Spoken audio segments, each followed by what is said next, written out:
माता पिता के कर्मों का फल संतान को भुगतना पड़ता है। प्रिय भक्तों, स्वागत है आप सभी का अद्भुत विचार की इस दिव्य यात्रा में। आज हम चर्चा करेंगे एक ऐसे गूढ़ सत्य की जो हमारे शास्त्रों, वेदों और पुराणों में बार बार दोहराया गया है। ये सत्य है, माता पिता के कर्मों का फल संतान को भुगतना पड़ता है। आपने अक्सर यह कहा या सुना होगा कि किसे क्या मिला, ये उसके अपने कर्मों का फल है। परंतु शास्त्रों में ये भी स्पष्ट किया गया है कि कभी कभी पूर्वजों, माता पिता, यहाँ तक कि पितरों के पापों का दंड भी उनकी संतान को भुगतना पड़ता है। ऐसा क्यों होता है, कैसे होता है और इससे बचने का क्या उपाय है? आज की यह पौराणिक कथा इसी रहस्य से पर्दा उठाएगी।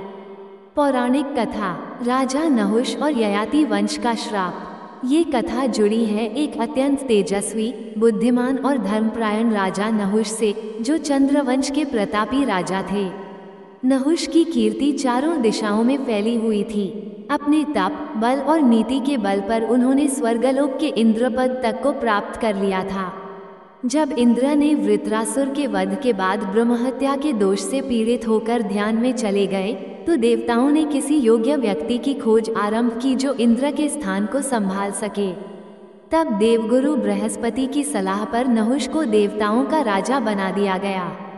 स्वर्ग में उनके शासनकाल की शुरुआत अत्यंत न्यायपूर्ण और विनम्रता से हुई, परंतु धीरे धीरे अहंकार नहुष के भीतर घर करने लगा। स्वर्ग की अप्सराएं, सिद्ध, गंधर्व, ऋषि सभी उनके सेवा में उपस्थित रहते। एक दिन उन्होंने इंद्राणी, इंद्र की पत्नी, की सुंदरता देख ली और उन पर मोहित हो गए। उन्होंने इंद्राणी को दासी के समान अपने पास आने का आदेश दिया। ये देवताओं के कुल, मर्यादा और धर्म के विरुद्ध था।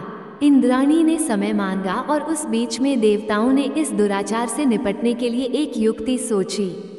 इंद्राणी ने शर्त रखी कि वो केवल तब आएगी जब सप्तऋषियों द्वारा खींचे गए पालकी में नहुष स्वयं आएंगे।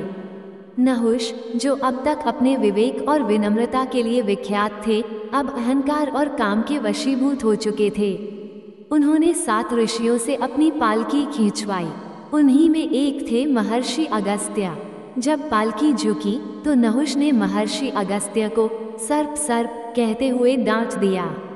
यह उनके लिए घोर अपमान था। महर्षि अगस्त्य ने क्रोधित होकर उन्हें श्राप दिया, हे नहुष, तू स्वयं सर्प बनकर धरती पर गिरेगा और तब तक मुक्ति नहीं मिलेगी जब तक कोई यशस्वी पुरुष तुझे मुक्त न करे। नहुष तुरंत धरती पर एक विशाल अजगर के रूप में गिर पड़े। इंद्र का सिंहासन खाली हुआ और इंद्र पुनः लौटे। अब यहाँ तक की कथा से एक बात स्पष्ट होती है, कर्म चाहे अच्छे हों या बुरे, उनका फल अवश्य मिलता है। कथा का दूसरा भाग, ययाति, पुरु और पितरों का ऋण। अब आगे बढ़ते हैं इस कथा के दूसरे हिस्से की ओर, जो बताता है कि कैसे नहुष के वंशजों को भी उनके कर्मों का प्रभाव झेलना पड़ा। नहुष के पुत्र थे ययाति, जो स्वयं अत्यंत पराक्रमी और धर्मनिष्ठ राजा थे। ययाति ने देवयानी और शर्मिष्ठा नामक 2 राजकुमारियों से विवाह किया। देवयानी से उन्हें यदु और तुर्वसु नामक पुत्र हुए तथा शर्मिष्ठा से अनु, द्रुह्यु और पुरु नामक पुत्र।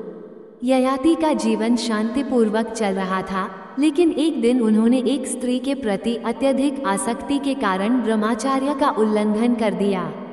देवयानी के पिता शुक्राचार्य, जो असुरों के गुरु और महान तपस्वी थे, उन्होंने ययाति को यौवनहीनता का श्राप दे दिया। शाप से व्याकुल होकर ययाति ने अपने पुत्रों से कहा, कोई एक अपना यौवन मुझे दे दो ताकि मैं कुछ वर्षों तक काम की तृप्ति कर सकूं।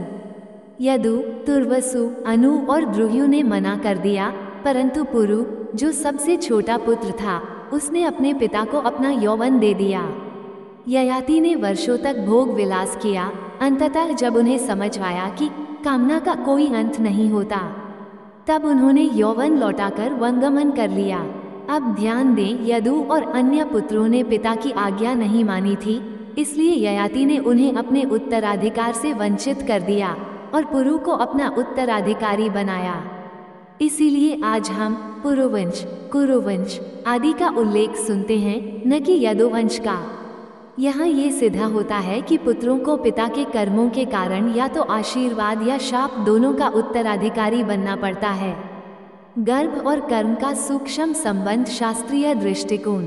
हमारे शास्त्रों में ये भी कहा गया है, कुर्वन्ति हे सुतान पापा पितरः पापबुद्धया, अर्थात अगर माता पिता पाप करते हैं तो उनकी संतति भी उसी पाप के फल में भागी होती है।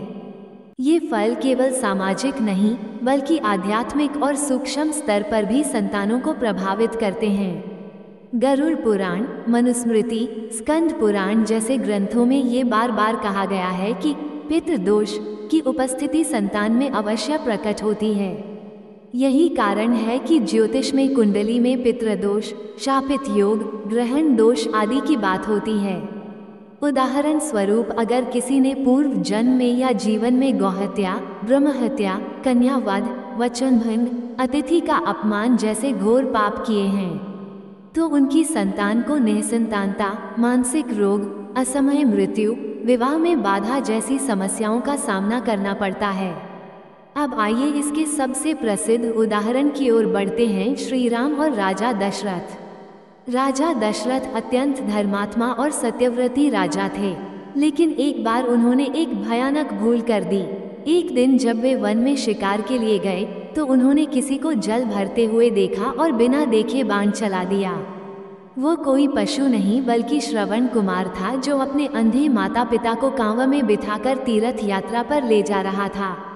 श्रवण कुमार की मृत्यु के बाद जब राजा दशरथ उनके माता पिता से क्षमा मांगने गए तो उन वृद्धों ने विलाप करते हुए कहा, राजा, तूने हमारा सहारा छीन लिया, अब हमारा कोई नहीं। जैसे हमने संतान वियोग सहा है वैसे ही तू भी संतान वियोग में मरेगा। वो शाप भविष्य में सच हुआ। जब राम वनवास को गए तो दशरथ पुत्र वियोग में ही तड़प तड़प कर मरे। ये स्पष्ट उदाहरण है कि पिता के एक अज्ञान कर्म ने स्वयं उन्हें और उनकी संतानों को प्रभावित किया। पितृदोष संतान पर प्रभाव। मित्रों, आज भी हम ज्योतिष में देखते हैं कि जब किसी की कुंडली में पितृदोष होता है तो उसके जीवन में अनेक बाधाएं आती हैं, जैसे विवाह में देर या असफलता, संतान सुख में कमी, मानसिक अशांति या पारिवारिक कलह, आर्थिक रुकावटें और बार बार बीमारियां। ये सब संकेत होते हैं कि पूर्वजों के किसी कर्म का भार वर्तमान पीढ़ी पर आ गया है। ऐसे में यह आवश्यक हो जाता है कि हम पितृदोष निवारण के उपाय करें। श्राद्ध, तर्पण, पिंडदान, पवित्र नदियों में स्नान, कथा वाचन, ब्राह्मण भोजन आदि। आखिर इस दोष से मुक्ति कैसे पाएं? उपाय और साधना। मित्रों, यदि किसी के जीवन में यह अनुभव होता है कि अनचाही रुकावटें बार बार आ रही हैं अथवा कोई विशेष संकट बारंबार उत्पन्न हो रहा है तो ये हो सकता है पितृदोष या पूर्वजों के पाप का परिणाम। ऐसे में निम्न उपाय अत्यंत लाभकारी माने गए हैं। 1. श्राद्ध और तर्पण। पितरों के लिए श्राद्ध पक्ष में विशेष पूजन करें। 2. गया में पिंडदान। गया, हरिद्वार, त्रयंबकेश्वर आदि तीर्थों में पिंडदान करना। 3. भगवद गीता का पाठ, विशेषकर 15वां अध्याय पितरों को मोक्ष देने वाला माना गया है। 4. गाय, ब्राह्मण और कन्या पूजन। ये पुण्य वर्तमान संतति को रक्षा प्रदान करता है। 5. मंत्र जाप। ओम नमो भगवते वासुदेवाय, ओम पितृभ्यो नमः रोजाना 108 बार जाप करें। 6. कालसर्प या पितृदोष निवारण पूजा किसी योग्य ब्राह्मण या आचार्य द्वारा संपन्न कराना। अंततः प्रिय साथियों, ये संसार केवल भौतिक नहीं है। हर आत्मा, हर जीवन एक श्रृंखला है जो अतीत, वर्तमान और भविष्य से जुड़ी है। माता पिता के कर्म, उनके विचार, उनकी प्रवृत्ति, उनके दोष और पुण्य, सबका असर अगली पीढ़ी पर आता है। इसलिए जब हम अपने बच्चों का भविष्य बनाना चाहते हैं तो केवल उन्हें अच्छा खिला पड़ा देना ही पर्याप्त नहीं, हमें अपने कर्मों को भी पवित्र बनाना होगा। पौराणिक कथाएं बार बार यही कहती हैं, जो जैसा करेगा वो वैसा पाएगा, पर कभी कभी उसका परिवार भी उसका भागी बनता है। अतः सजग रहें, अपने जीवन को धर्म, दया और सेवा से भरें ताकि आपकी संतानें उन कर्मों के फल से नहीं, आशीर्वादों से पोषित हो सकें। अगर आपको ये ज्ञानवर्धक कथा और दृष्टिकोण पसंद आया हो तो अद्भुत विचार चैनल को अवश्य सब्सक्राइब करें। वीडियो को लाइक और शेयर करें। पितृपक्ष में पितरों को तर्पण और श्रद्धा देना न भूलें। ओम पितृभ्यो नमः।